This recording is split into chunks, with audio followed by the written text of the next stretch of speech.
غلطات لو صلحتها هتخلي الاكسنت بتاعتك حلوه قوي بسرعه. الكلمات دي مهمه واساسيه في بدايه العمل، وهي كلها فيها اصوات شبه الجيم. اول صوت ج زي group, growth, guide, guarantee, gain. ودي سهله واحنا ممتازين فيها لان الج شبه اللي موجود عندنا في العربي. تاني صوت ج، خد بالك مش لازم يجي مع حرف الجي، زي مثلا vision, decision, occasion.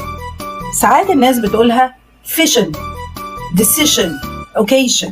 ش دي بتاعت شي شيب فاشن ما بتتقالش في المكان. vision, decision, occasion.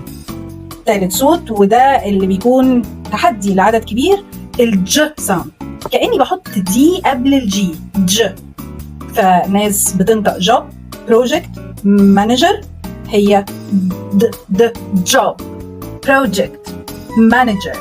لو كملت الفيديو اكتب لي كومنت رأيك يهمني. كل يوم درس نطق جديد وسهل. Linguaverse, your words, your world.